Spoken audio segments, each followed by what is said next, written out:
એ યાદ રાખવાનું કે કોઈના ઘરે બરોબર છે કે સંતાન થાય તો પૂજનીય બરોબર છે, પણ સિદ્ધ થવા દેવું જોઈએ, પરિપક્વ થવા દેવું જોઈએ. અધિકાર ત્યારે જ મળે. સુખદેવજી મહારાજ સમજાવે છે, સુખદેવજી મહારાજ વ્યાસજીના દીકરા હતા ને તોય 36 વર્ષ સુધી ભાગવતનો અભ્યાસ કર્યો છે. સુખદેવજી મહારાજે 3 જગ્યાએ ભાગવત ભણ્યું છે. સુખદેવજી મહારાજે 12 વર્ષ એના પિતા પાસે, 12 વર્ષ જનક રાજા પાસે અને 12 વર્ષ રાધા રાણી પાસે ભાગવત શીખા અને પછી એ અધિકારી બન્યા અને પછી એને પરીક્ષિત રાજાને ભાગવત સંભળાવ્યા. તો આ પાખંડ નિરતરા સંતો વિરક્તા સ્વ પરિગ્રહ.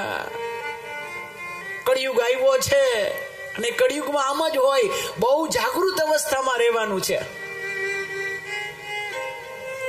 આપણે શ્રદ્ધા અને અંધશ્રદ્ધા વચ્ચેનો જે એક નનકડો એવો ભેદ છે એ નથી જાણી શકતા. શ્રદ્ધા શું છે અને અંધશ્રદ્ધા શું છે આમાં ખબર જ નથી પડતી. આમાં કોઈ કે આ સત્ય, કોઈ કે આ સત્ય, પોતપોતાનું કઈક સત્ય.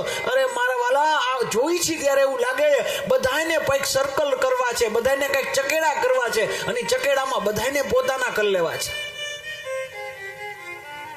યાદ રાખજો, માતૃદેવો ભવ, પિતૃદેવો ભવ, આચાર્ય દેવો ભવ, આ બધું સાચું, પણ માતૃદેવો ભવ કેવા માટે માતૃદેવો ભવ ભરતજીને આપણે માતાના દીકરા તરીકે નથી માનતા, રામના ભાઈ તરીકે માનીએ છીએ. પિતૃદેવો ભવ, એ પિતૃદેવો ભવ પ્રહલાદજીને પિતા હિરણ્યકશ્યપુના દીકરા નથી જાણતા, એના તરીકે આપણે માનીએ છીએ, જાણીએ છીએ, પણ અહીંયા પિતૃદેવો ભવ નહીં.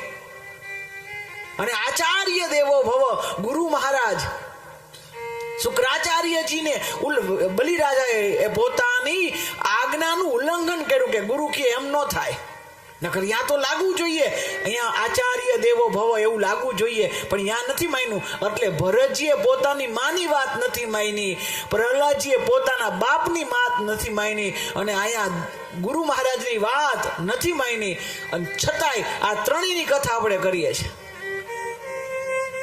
એનું કારણ શું?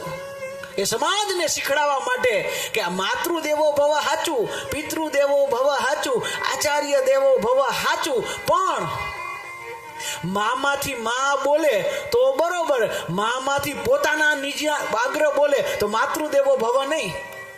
પિતામાંથી પિતા બોલે, પિતા પણ બોલે તો વાંધો નહીં, પિતાના પોતાના આગ્રહ નહીં.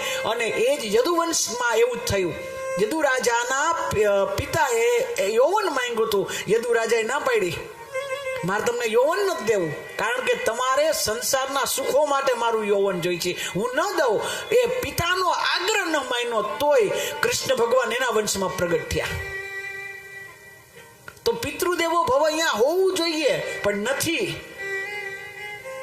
આચાર્ય દેવો ભવ આ બલિરાજામાં હોવું જોઈએ, છતાંય નહીં, છતાં એની કથા કરી. એનું એકમાત્ર કારણ છે આ ત્રણેય વ્યક્તિ સમજાવે કે માતૃદેવોય ભવન, પિતૃ બધું સાચું, પણ યાદ રાખજો બધાથી ઉપર તો ભગવાન જ છે, ભગવાન જ છે અને બધાથી ઉપર ભગવાન જ રહેવાના છે. આ શીખડાવવા માટે માતૃદેવો ભવ, પિતૃદેવો ભવન, આચાર્ય દેવો ભવ આની આજ્ઞાનું ઉલ્લંઘન કર્યું છે.